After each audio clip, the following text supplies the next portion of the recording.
Bienvenidos a un viaje fascinante. Hoy, nos sumergiremos en las profundidades del iceberg definitivo de Argentina. Desde sus enigmáticas leyendas hasta los sucesos históricos sin resolver, nos adentraremos en las profundidades de lo desconocido.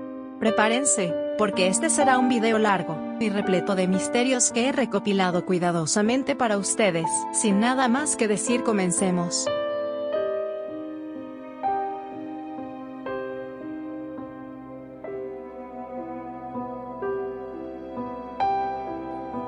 En el contexto de la Guerra de las Malvinas, surgen historias que han alimentado teorías intrigantes y controversiales. Una de ellas es la leyenda que rodea a los Gurkhas, un destacado regimiento del ejército británico conocido por su ferocidad en el campo de batalla. Según la narrativa, se dice que estos soldados habrían llevado a cabo actos de canibalismo y decapitaciones durante el conflicto. Esta teoría, aunque carente de pruebas sólidas, ha capturado la imaginación de muchos, especialmente en Argentina, donde se afirma que los Gurkhas, en un estado de enajenación y bajo los efectos de sustancias desconocidas, cometieron atrocidades inimaginables. Se habla de historias espeluznantes de soldados argentinos despojados de su humanidad por estos guerreros implacables. Sin embargo, es importante cuestionar la validez de estas afirmaciones. La falta de evidencia creíble y testimonios confiables arroja dudas sobre la veracidad de estas leyendas. Los Gurkhas, una unidad militar reconocida por su disciplina y ética en el campo de batalla, no tienen registros documentados de haber perpetrado tales actos extremos. Es plausible considerar que esta teoría haya surgido como una estrategia psicológica de guerra, diseñada para infundir miedo y desmoralizar al enemigo. En el fragor del conflicto, las historias exageradas y los rumores pueden propagarse rápidamente, alimentando el clima de tensión y misterio que rodea a la guerra. Según cuentan los relatos, Pedro era un joven soldado argentino que luchó valientemente durante la contienda en las Malvinas. A pesar de las adversidades y el abrumador poderío del enemigo, este soldado nunca se rindió. Se dice que resistió en solitario, ocultándose en cuevas y trincheras, evadiendo a las tropas británicas y llevando a cabo ataques sorpresa. La historia de Pedro se vuelve aún más intrigante cuando se menciona su capacidad para desaparecer sin dejar rastro. Se rumorea que era capaz de moverse sigilosamente por el terreno, utilizando tácticas de guerrilla y emboscadas para confundir al enemigo. Algunos afirman que tenía habilidades sobrenaturales, como la capacidad de camuflarse con el entorno o volverse invisible. La leyenda del soldado Pedro ha dado lugar a numerosas teorías y especulaciones. Algunos creen que era un espía entrenado por los servicios de inteligencia argentinos, enviado con una misión específica para desestabilizar al enemigo. Otros sostienen que era un guerrero ancestral, imbuido de un espíritu indomable y dotado de una fuerza sobrehumana. Sin embargo, hasta el día de hoy, no se ha encontrado evidencia concluyente que respalde la existencia de Pedro. Algunos argumentan que su historia es un mito creado para infundir esperanza y determinación en los soldados argentinos durante un momento difícil de la guerra. Otros sugieren que pudo haber sido una invención propagandística para glorificar la resistencia argentina.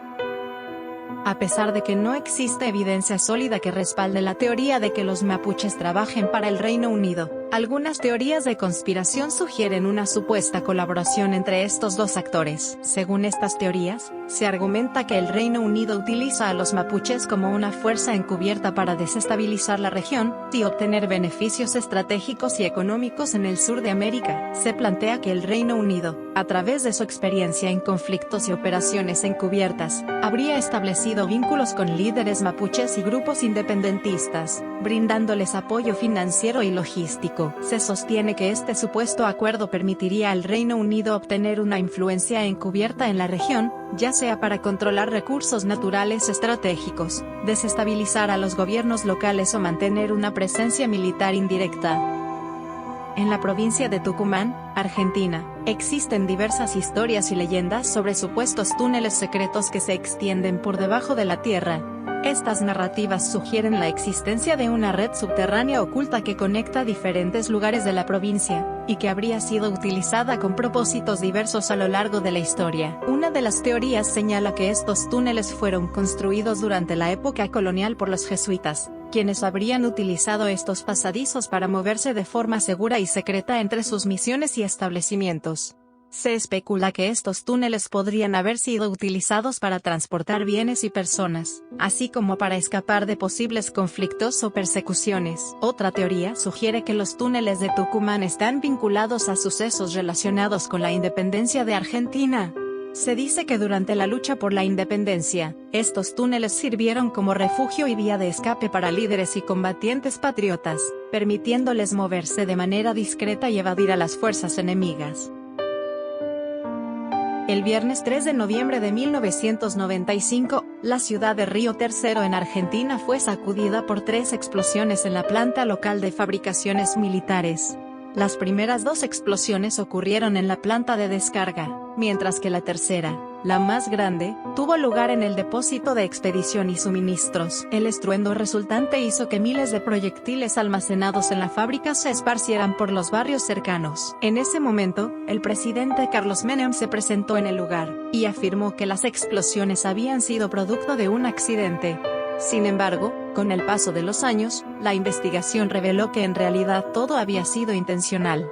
La justicia argentina determinó que las explosiones tenían como objetivo encubrir el faltante de municiones en la fábrica. Tras el fallecimiento del presidente Menem, la municipalidad de Río Tercero anunció que sería la única ciudad en el país que no se uniría al duelo de 3 días convocado por el gobierno. Las autoridades locales argumentaron que Menem estaba acusado de ser el principal responsable del atentado con explosiones en la fábrica militar de Río Tercero. Esta postura reflejaba la indignación y la percepción de que Menem había encubierto la verdadera naturaleza de las explosiones, y no había tomado las medidas necesarias para esclarecer la situación. Thelma Stefani, conocida como la Marilyn Monroe argentina, fue una actriz y vedette cuya vida estuvo envuelta en misterio y tragedia. El 30 de abril de 1986, se produjo su trágico final cuando se arrojó desde el piso 21 de su departamento en el barrio de Colegiales, Buenos Aires. Cuando la policía ingresó al departamento, encontró un escenario desolador, muebles volteados, restos de varias cervezas y un frasco vacío de barbitúricos. Además, se hallaron 10 australes, la moneda de curso legal en ese entonces en Argentina. Estos elementos iniciales generaron numerosas especulaciones y teorías sobre las circunstancias que llevaron a Thelma Stefani a tomar la trágica decisión. En aquel momento, las crónicas periodísticas exploraron distintas versiones, desde un supuesto romance oculto con Carlos Menem, quien era gobernador de La Rioja y se perfilaba como posible candidato presidencial, hasta la idea de que Stefani estaba cansada de ser encasillada en papeles eróticos en cine y teatro de revista. Su última actuación fue en la película Correccional de Mujeres, estrenada poco antes de su fallecimiento. Su vida estuvo marcada por altibajos, y su trágica muerte dejó muchas preguntas sin respuesta. Aunque las teorías y especulaciones abundaron, la verdad detrás de su decisión final sigue siendo objeto de debate y análisis. La figura de Thelma Stefani permanece en la memoria del público argentino como un ícono del cine y el espectáculo, y su partida prematura deja un legado marcado por la tragedia. Licio Gelli, jefe de la logia masónica Propaganda Due, P2, desempeñó un papel importante en la designación de ministros y funcionarios en los gobiernos argentinos de Cámpora, Perón e Isabel. Gelli tenía la capacidad de persuadir a los Estados Unidos y al Vaticano de que el regreso de Juan Domingo Perón a Argentina sería una barrera contra la propagación del comunismo en América Latina. Gelli, un empresario con experiencia en el mundo de los negocios y el crimen, estableció la logia P2 en Roma en la década de 1960. La P2 se convirtió en una fuerza oculta que se infiltró en los niveles más altos del gobierno, las Fuerzas Armadas, los servicios de inteligencia, la policía, los ministerios, los ejecutivos de banca, los industriales y los medios de comunicación. La logia recopilaba información sobre las personas más poderosas de Italia, sus carreras, fortunas, compromisos y vulnerabilidades. A cambio de la lealtad y el silencio de sus miembros, la logia les proporcionaba favores, ascensos, negocios y protección de sus privilegios e intereses. En relación con Argentina, Gelli estableció una conexión con Juan Domingo Perón a través de Giancarlo Elia Valori, miembro de la P2 y amigo cercano del expresidente argentino. Gelli utilizó a Perón para promover su imagen como paladín del anticomunismo. El plan de Gelli para el regreso de Perón implicaba el respaldo de la masonería de la P2, el Vaticano, el gobierno de Estados Unidos y el rabinato de Nueva York. Gelli vio en el gobierno peronista una buena oportunidad para los negocios de la logia. A cambio de garantizar el apoyo internacional para el regreso de Perón, Gelli solicitó a Perón que permitiera la infiltración de la logia masónica en Argentina. Es importante destacar que aunque Gelli tuvo influencia en el gobierno de Perón, su relación con Arturo López Rega, ministro y líder de la AAA, fue un factor clave en su acceso al poder. En agosto de 1973, Gelli envió una lista de recomendaciones para el futuro gobierno de Perón, que fue aceptada en su mayoría. Además, en octubre de 1973, Gelli fue condecorado con la Orden del Libertador San Martín. A medida que la influencia de Gelli crecía, la relación de Valori con Perón se debilitaba. Aunque Valori intentó visitar a Perón en julio de 1973, fue bloqueado por Gelli y López Rega. Esto mostraba que la influencia de la P2 era más sólida que la de Valori. Loma Negra un Ursero hace referencia a un partido de fútbol histórico que tuvo lugar el 17 de abril de 1982 en Olavarría, Argentina. En medio de la tensión por el conflicto en las Islas Malvinas entre Argentina y el Reino Unido, la selección de la Unión Soviética, considerada una potencia futbolística en ese momento, visitó la ciudad para enfrentarse a Loma Negra. La selección soviética llegaba al partido sin haber perdido en sus últimos 18 encuentros, con una serie de victorias y empates destacados. Sin embargo, Loma Negra, dirigido por Rogelio Antonio Domínguez, logró vencer al poderoso equipo soviético con un gol de Armando Usillos, obteniendo una sorprendente victoria por 1-0. La noticia de esta victoria generó controversia y se difundió ampliamente, ya que la selección soviética era considerada una de las mejores del mundo en ese momento. La recaudación del partido fue de $12,000, mientras que el cash que pagó Amalia Lacroze Fortabat, una destacada empresaria argentina, por la presentación de la Unión Soviética fue de $30,000. La victoria de Loma Negra contra la Unión Soviética fue considerada un logro notable, y recibió atención tanto a nivel nacional como internacional. La prensa deportiva, como la revista El Gráfico, destacó el resultado con titulares como "Este uno es buena nota". El abogado Antonio Calabrese en su libro José de San Martín, un agente inglés. Según esta teoría, Calabrese argumenta que José de San Martín habría sido reclutado por el Imperio Británico, y puesto al servicio de sus intereses neocoloniales en América del Sur durante la gesta de independencia. La tesis se basa en la supuesta influencia de dos personajes clave en la vida de San Martín, el general William Carr Beresford y Lord Macduff, posteriormente conde de Fife. Calabrese sostiene que Beresford, bajo cuyas órdenes San Martín sirvió en España, habría facilitado su reclutamiento y que Lord Macduff le habría dado a conocer los planes británicos para la América del Sur. Según esta teoría, San Martín habría recibido apoyo financiero y logístico de la Gran Bretaña, lo que le permitió establecer una plataforma bélica en Mendoza, atravesar los Andes, derrotar a las fuerzas realistas en Chile, y posteriormente dirigirse a Perú a bordo de una flota con tripulación en su mayoría británica. Según Calabrese, el objetivo último de la supuesta conspiración era desestabilizar el dominio español en América del Sur en beneficio de los intereses británicos. Es importante destacar que la tesis de Calabrese es controvertida, y no cuenta con un respaldo ampliamente aceptado por la comunidad histórica. La versión oficial y ampliamente aceptada es que José de San Martín fue un líder independentista que luchó por la liberación de varios países sudamericanos, y contribuyó de manera significativa a la emancipación de la región. Las afirmaciones de Calabrese no están respaldadas por evidencia histórica sólida, y deben ser consideradas como una teoría especulativa. Aunque Juan Manuel de Rosas fue derrotado en la batalla de Caseros, su figura y su gobierno han sido objeto de diferentes interpretaciones y discusiones a lo largo del tiempo. Algunos sectores o perspectivas pueden resaltar el legado y la influencia de Rosas en la historia argentina, incluso a pesar de su derrota en Caseros. Es importante tener en cuenta que la interpretación histórica puede variar, y diferentes corrientes historiográficas pueden ofrecer perspectivas distintas sobre los eventos y personajes. Algunos estudiosos o sectores pueden enfocarse en aspectos como la defensa de la soberanía nacional, la política económica o el federalismo que se atribuyen a la gestión de Rosas, a pesar de su eventual derrota en Caseros. Sin embargo, es fundamental reconocer que, en términos de los hechos históricos, Rosas no ganó en la batalla de Caseros. Fue derrotado por Justo José de Urquiza, lo que llevó al fin de su gobierno en Buenos Aires, y a un cambio significativo en la historia argentina. El 19 y 20 de diciembre de 2001, se produjeron masivas protestas populares en todo el país conocidas como el Argentinazo. Estas manifestaciones demandaban la renuncia de la Rúa, y un cambio en las políticas económicas y sociales del gobierno. La represión policial y las medidas de emergencia adoptadas por el gobierno para controlar la situación solo exacerbaron el descontento y la violencia en las calles. Ante la gravedad de la situación, Fernando de la Rúa renunció a la presidencia el 20 de diciembre de 2001.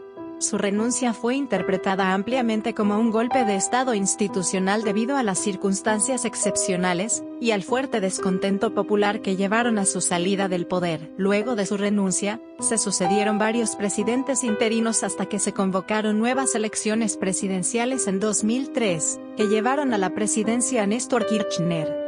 El episodio del Argentinazo y la renuncia de la Rúa representaron un punto de inflexión importante en la historia contemporánea de Argentina. De acuerdo con los relatos, Moreno embarcó en la Misleto en la Ensenada el 24 de enero de 1811, junto con su hermano y su amigo Tomás Guido. Luego transbordaron a la fragata La Fama, de bandera inglesa. Durante el viaje, se afirma que el capitán de la fragata, cuyo nombre no ha sido claramente registrado, le suministró una pócima o una sobredosis letal de un emético llamado antimonio tartarizado. Se dice que el capitán continuó administrando gotas adicionales de la pócima a Moreno, a pesar de los ruegos de su hermano y de Guido para desembarcarlo y buscar ayuda médica en Río de Janeiro. La condición de Moreno empeoró progresivamente hasta su fallecimiento el 4 de marzo de 1811. Esta teoría del envenenamiento de Mariano Moreno sugiere que su muerte fue resultado de una conspiración o de intereses políticos, y que el capitán de la fragata tenía alguna implicación en este evento. Norma López Rega, hija de José López Rega, el exministro peronista señalado como el supuesto creador de la AAA, Alianza Anticomunista Argentina, ha sostenido públicamente que la agrupación guerrillera Montoneros estuvo detrás del asesinato del padre Carlos Mujica. La versión de Norma López Rega difiere de la versión predominante que atribuye el crimen a la AAA. La AAA fue una organización paramilitar de extrema derecha que operó en Argentina durante la década de 1970. Se le atribuyen numerosos actos de violencia, secuestros y asesinatos selectivos, y se la vincula estrechamente con José López Rega, quien fue ministro de Bienestar Social durante la presidencia de Isabel Perón. Sin embargo, la relación exacta entre López Rega y la AAA aún es objeto de debate, y hay diferentes interpretaciones sobre su grado de implicación en las actividades de la organización. La mayoría de los críticos literarios y los historiadores consideran a Martín Fierro como un personaje literario y emblemático que representa al gaucho argentino en general, más allá de su existencia real. Lo ven como una figura simbólica que encarna las características y las luchas de los gauchos de la época, especialmente hasta la década de 1880. Es importante tener en cuenta que José Hernández no presentó a Martín Fierro como un personaje histórico, sino como un arquetipo de los gauchos y sus experiencias. El poema tiene un propósito más amplio de reflejar la realidad social y las injusticias que enfrentaban los gauchos en ese momento histórico. En cuanto a la presencia de gauchos en la costa atlántica bonaerense, es cierto que durante ciertos periodos históricos, como después de la batalla de Caseros, y durante la guerra de la Triple Alianza, muchos gauchos se refugiaron en esa región. Sin embargo, no hay evidencia concluyente que vincule directamente a un gaucho específico llamado Martín Fierro con esa área en particular. En el mundo del espectáculo, a veces surgen historias que capturan la atención del público y generan controversia. Recientemente, se han reavivado acusaciones de magia negra en relación con la reconocida actriz y jurado de Showmatch, Graciela Alfano. Estas acusaciones han sido mencionadas por personalidades como Mirta Legrand y el peluquero Rubén Orlando, quienes afirman haber sido víctimas de supuestas prácticas ocultas. Veamos más en detalle los eventos que han generado esta polémica y las reacciones de los involucrados. Durante una entrevista, Mirta Legrand sorprendió a todos al afirmar que el difunto diseñador Jorge Ibáñez le había contado que Graciela Alfano le había hecho brujería. Esta revelación provocó una fuerte reacción por parte de Alfano, quien negó rotundamente las acusaciones y advirtió a Legrand sobre las consecuencias legales de sus declaraciones. La polémica continuó cuando la guía espiritual de Jorge Ibáñez detalló supuestas prácticas de magia negra que se le atribuyen a Graciela Alfano. Poco después, Rubén Orlando, quien fue pareja de Alfano en los años 90, se sumó a las acusaciones, afirmando que había sido víctima de actos perturbadores. Según Orlando, recibió una caja con contenido desagradable, incluyendo excremento, alfileres y un mensaje amenazante dirigido a él. Ante estas acusaciones, Graciela Alfano rechazó rotundamente cualquier implicación en prácticas de magia negra, y se mostró indignada ante las declaraciones de las personas involucradas. La actriz advirtió que tomaría acciones legales, y expresó su cansancio ante las acusaciones infundadas. El conflicto de Malvinas, también conocido como la Guerra de las Malvinas, fue un conflicto armado que Argentina reclama como propios, y que fueron ocupados por fuerzas militares británicas en 1833. Durante el conflicto, que duró aproximadamente 2 meses, hubo enfrentamientos armados y pérdida de vidas humanas de ambos bandos. Recientes afirmaciones por parte de los militares argentinos han suscitado sospechas sobre la veracidad de las cifras oficiales de víctimas fatales proporcionadas por el Reino Unido. Según estos militares, las cifras reconocidas oficialmente, que ascienden a 255 víctimas fatales argentinas, no reflejan la totalidad de las pérdidas humanas, sino que son más, muchas más. Sin embargo, sostienen que la cantidad exacta de víctimas no podrá conocerse con precisión hasta el año 2072, es decir, 90 años después del conflicto. Esta teoría se basa en una serie de fundamentos teóricos que respaldan la posibilidad de manipulación de las cifras de víctimas fatales en conflictos bélicos. La historia nos ha mostrado casos en los que la información ha sido distorsionada o manipulada con el objetivo de controlar la narrativa y proteger la imagen de los actores involucrados en un conflicto armado. En el contexto de la Guerra de Malvinas, es comprensible que tanto los gobiernos como las fuerzas militares tengan incentivos para presentar cifras que respalden sus posturas y fomenten el sentimiento nacionalista. Además, es importante considerar las dificultades inherentes a la recopilación de datos durante un conflicto armado. Las circunstancias caóticas, la falta de acceso a información confiable, y las limitaciones logísticas pueden haber obstaculizado la obtención precisa de datos sobre las víctimas fatales. Estas limitaciones podrían haber llevado a una subestimación inicial de las cifras y, posteriormente, a especulaciones sobre su manipulación. En el año 2000, los hermanos Martín, Diego y Noel Romero, junto a Ángeles Chevalier, decidieron lanzar su marca de ropa bajo el enigmático nombre de I Am Not Dead. La campaña de lanzamiento contó con la imagen de Florencia Macri, hija de Franco y hermana de Mauricio Macri, quien había sido recientemente secuestrada y liberada. Esta estrategia publicitaria generó un impacto masivo y catapultó el éxito de la marca. Los 4 diseñadores fueron reconocidos como jóvenes vanguardistas en el ámbito del diseño textil y, en 2004, abrieron su primer local en Palermo, seguido de otro en Recoleta.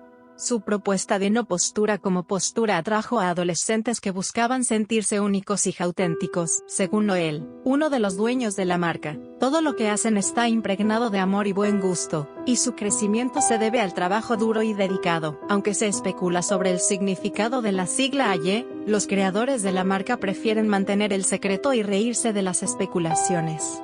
Si bien algunos creen que está relacionado con Alfredo y Abraham, ellos lo desmienten y aseguran que es solo una estupidez sin fundamento. Benjamín Solari Parravicini fue un reconocido artista, pintor y psicógrafo argentino nacido en 1898 y fallecido en 1974.